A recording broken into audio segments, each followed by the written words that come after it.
What is going on, Friday fans? Thank you for joining me as always. And after a week at Camp Crystal Lake, kind of feels like it's time for a change of scenery. And considering the entry we're on, it only seems appropriate that we head to New York.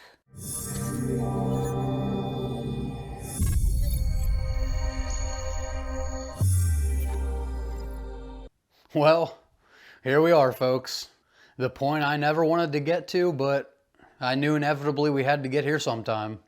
Now this is the point where this franchise reaches all new levels of shit. If Part 7 was the beginning of the end, then this is where we start dipping our toes in the deep end. And I think Paramount Pictures felt the same, because after this entry, this is the point that they sold the property to New Line Cinema. Like at this point, they were just kind of getting embarrassed by the series, and they were out. And I do give them some credit for trying something new here, but execution, that's a whole other story.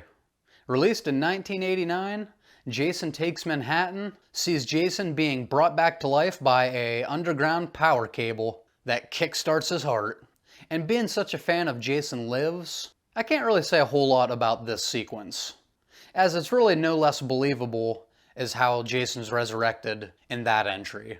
But once Jason makes his way onto the very same boat that was responsible for resurrecting him, we start this movie off with him conveniently finding an exact replica of his mask, and one of the longest death sequences I've ever seen.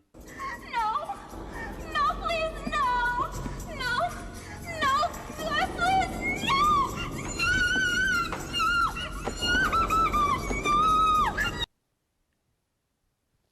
Oh, he's still...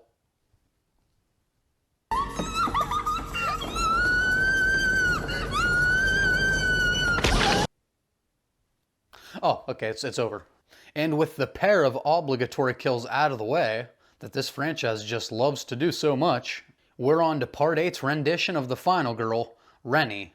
Now initially, Laura Park Lincoln was actually supposed to reprise her role as Tina here, but when the actress asked for a little bit of a raise, they obviously went a whole new direction.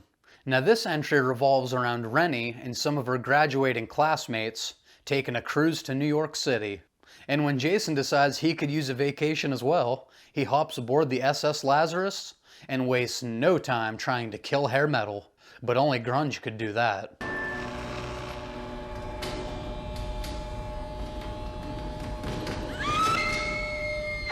Nice try, Jason.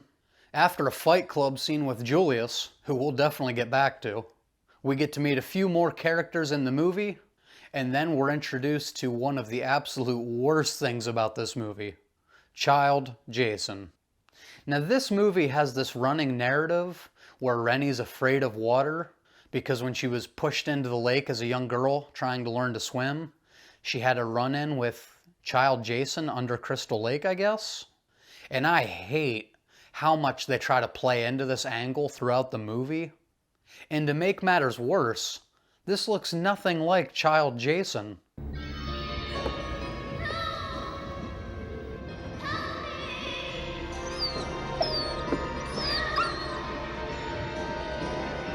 Did the people making this movie even watch the franchise? To me, it's pretty clear at this point, even the people making these movies gave up on the series. And after our first of many encounters of childhood Jason in this movie, we get Tamara, who blackmails her teacher and gets her instant karma.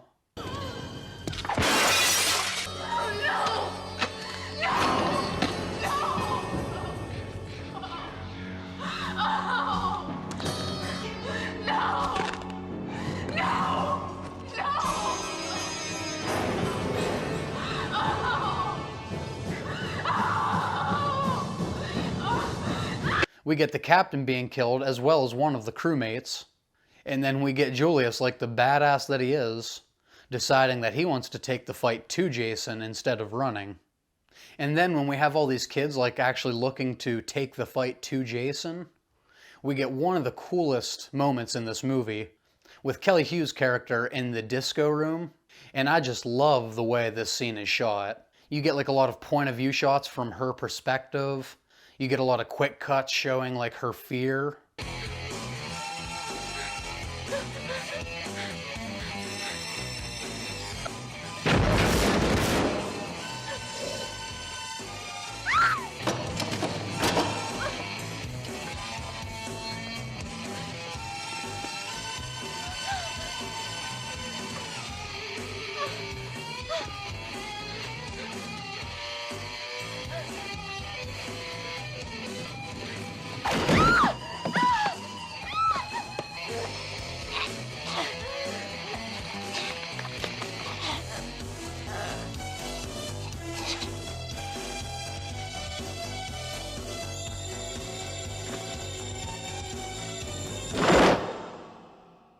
Big moment here. This is the first time in the franchise that you can pretty much confirm, at this point, Zombie Jason can in fact teleport. And after the disco room scene, we also get a rare non-Jason kill in this series, as Wayne accidentally shoots a crewmate because, well... And where is his glasses? He can't see without his glasses. And after another moment proving that Jason can teleport, or is just the world's fastest climber, we get a few more scenes on the boat that I'm gonna gloss over, because at this point we are over an hour into this movie, and just like everybody else who watched this, I'm ready to get off this fucking boat. Now when we do finally get to the city, this movie does become marginally better. Marginally. We get this little fun moment with Jason staring at the billboard.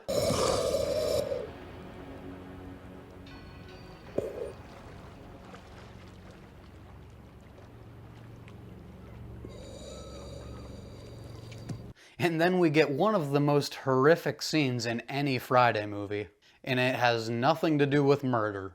And this is the scene where the guys put a needle in Rennie's arm and try to force themselves on her. And I don't know about you guys, but I definitely could have done without this scene in a Friday the 13th movie. But we do get a small silver lining here, as Jason comes in and shows maybe he's just misunderstood, as he comes and saves Rennie from these creeps. Because Jason will hunt you and kill you, but he's not gross. And after Jason plays hero to Rennie, we get what is, unironically, the best sequence in this movie. And everybody already knows exactly what I'm referring to. This is, of course, the rooftop scene with Julius just unloading on Jason. And Kane Hodder, being the pro that he is, he took every one of these hits so that the scene felt more realistic. And after Julius finally decides to give Jason a turn, he fares a little bit better than Julius did.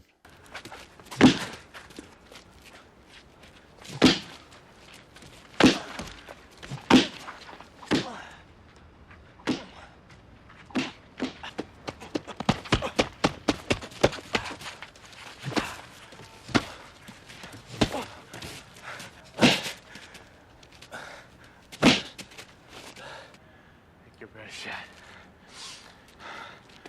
Motherfucker.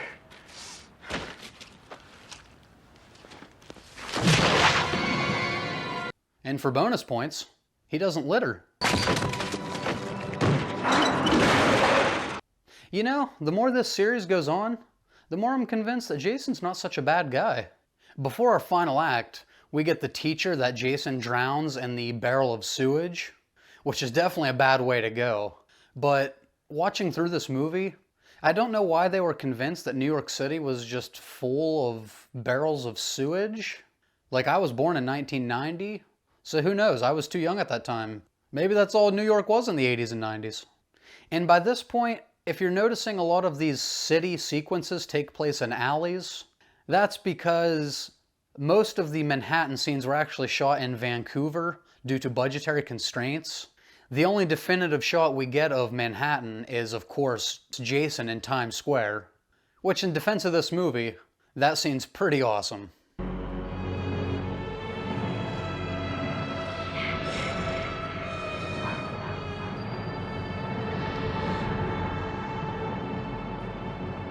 But that segues us right into our final act with Jason chasing Rennie through Manhattan, where we get a fun diner scene where we get to meet future Jason actor Ken Kersinger, who would go on to play Jason Voorhees in Freddy vs. Jason, which Kane Hodder clearly wasn't happy about.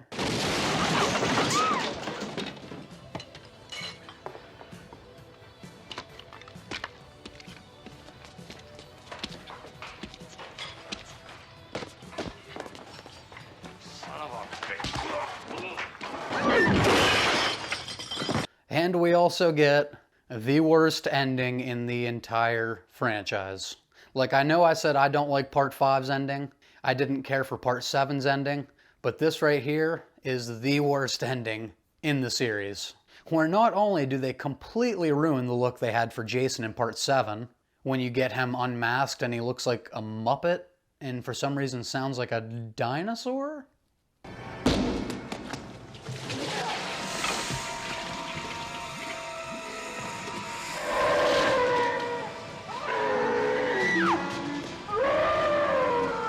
But we also get this moment where Jason's like reaching for Rennie up the ladder, and again, a random wave of sewage crashes through the sewers like they do, and it turns Jason back into a child?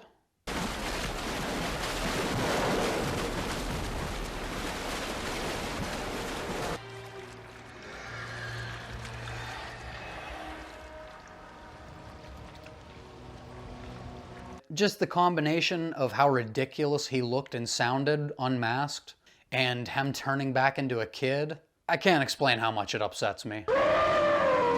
For my money, this is definitely the worst ending in the series, and one of the most boring entries of the franchise overall. Now, with all that being said, let's get into the positives and negatives with this movie. Now, this very well could be my shortest list of positives in this entire franchise. There's really almost nothing I liked about this movie. There's a few fun kill sequences with the Kelly Hu character in the disco room. I like how that was shot. I mean, who doesn't love the Julius rooftop scene? And I thought the guitar kill was okay as well. So a few fun death sequences. We have a little bit of hair metal, which, at least for me, that's always a good thing. And that's really it, guys. I mean, I really tried to come up with some good things here, but that's all I have for positives. Rennie, I'm not going to put Rennie as a negative, but I also wouldn't put her as a positive, as she's not one of my favorite final girls here. So she's just kind of in the middle. Now for my negatives, oh boy. For starters, this movie was just way too long. I have no idea why they decided to make this an hour and 40 minutes, but you easily could have cut off 15-20 minutes of this runtime, and it would have made it a little more tolerable, I think. Number two, none of the characters really stick out to me other than Julius. He's like the one lone exception here to our characters. So after Part 7, I thought we had yet another weak cast of characters. The look of Jason in this entry is laughably bad. Most notably when he's unmasked, just the way he looks and the way he sounds. But even when he has the mask on, I don't know why he's wet the entire movie. To borrow an expression from one of my favorite YouTube reviewers, Cody Leach, he called Part 8 Juicy Jason, and I kind of think that's the perfect description here for the character. So Jason was a step down in Part 8. Like I said, this is my least favorite ending of the entire franchise. So to me, if this movie wasn't already bad enough, the ending just cemented it as one of my two least favorite entries in the series. I still haven't decided if this belongs at 12 or 11 yet. My next negative would be that this movie to me just feels pretty boring. You know, this was another movie that was censored by the MPAA, and if there was any entry that could have used some awesome kills, I think it was this one. Number 6 negative, yeah, we're on to 6. The entire movie is pretty much based on a false premise. Jason doesn't take Manhattan. Jason takes an hour-long boat ride to Vancouver. So this movie really gives us nothing that it promised. It may have actually done a little bit better if it was called Jason Takes a Boat. But that's going to do it for Friday the 13th Part 8, Jason Takes Manhattan. Please, please, please, if you disagree, I want to hear about it in the comments. Like I said, I respect everybody's opinion, so I'm genuinely curious if there are people that enjoyed this entry, because maybe you can make me see something that I'm not seeing here. But if you like what I'm doing here, please be sure to give me a thumbs up. It helps my channel so much, and I appreciate all of you. Be sure to subscribe right over here for all of my future content so you don't miss anything there. And if you're enjoying my Friday the 13th franchise review, make sure to check out a few more right over here. Until next time, it just keeps getting worse, folks. We'll see you for Jason Goes to Hell.